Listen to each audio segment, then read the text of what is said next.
Do you want to know how to hack a password?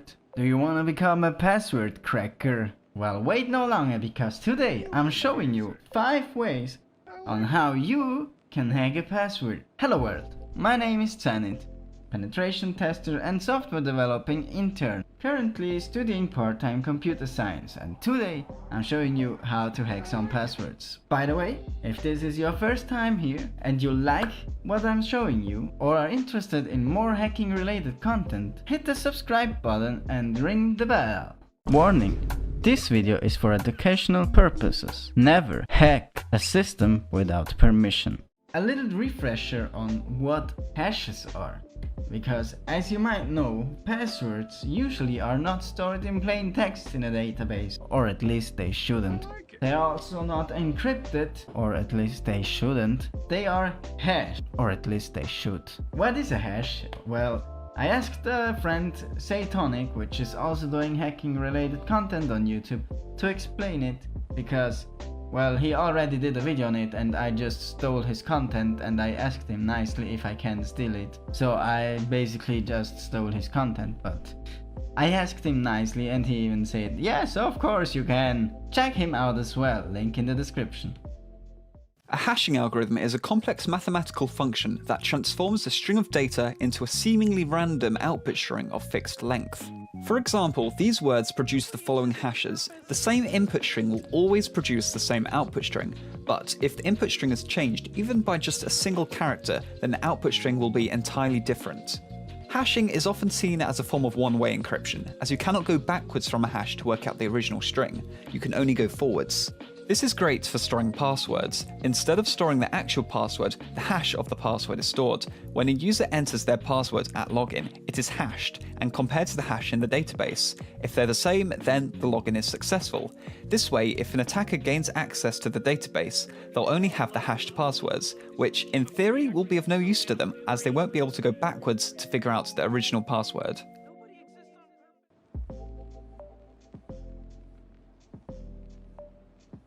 The brute force attack is the simplest method to crack a password. It also takes the longest time. You just try out every combination that is possible and wait.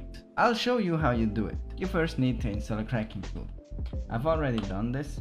My cracking tool is called John the Ripper. For this and all the following examples, we will generate a hash for the password test with some salt in it, which will be the first one.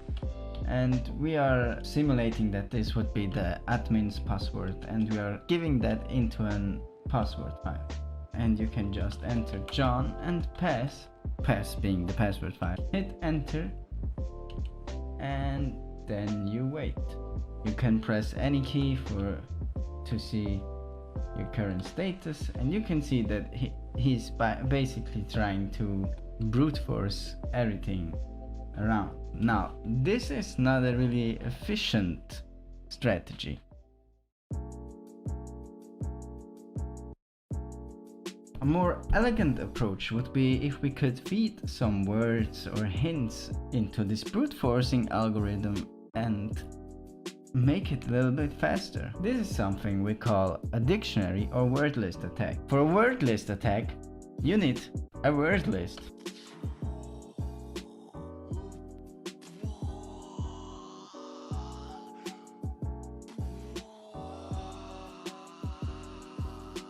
Now, I'm gonna do a really fast one. We are going to use a word list I just created, which has the contents of test, Vim words, test 2.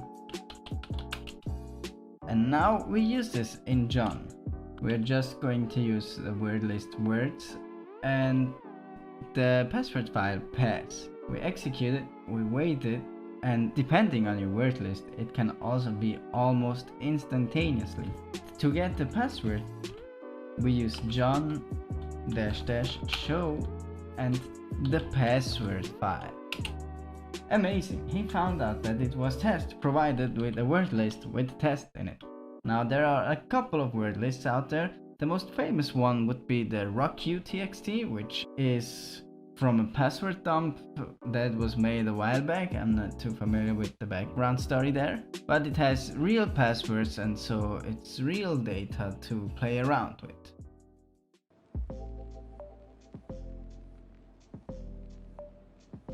Another method would be a rainbow table attack. The passwords mostly are hashed. Now, a rainbow table is the same as a word list, but with one difference. It's not just a list, it's a table, and you have a word and the hash that corresponds to this word. You can do practically the same as with a word list, but you don't need to hash the words, so it goes a lot faster. You just can match two hashes that are identical and then find the word. It's kind of like a lookup table. However, these rainbow tables take a lot of space, and I don't have that kind of space, especially not on my VM, where I have like 10 gigs or 15 gigabyte, and the rainbow tables can be almost half a terabyte or a terabyte.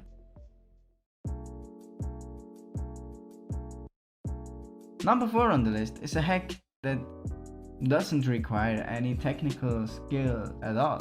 It's called social engineering. Now, social engineering, you have a couple of different options. You could write an email. Hello Mr. Target, I'm from tech support and I need your password to help. So you can write a phishing mail like that. What you also could do is something called shoulder surfing. This is basically when someone types their password into the keyboard and you just stand right behind them and are like, okay, I can see what you're typing. This is called shoulder surfing.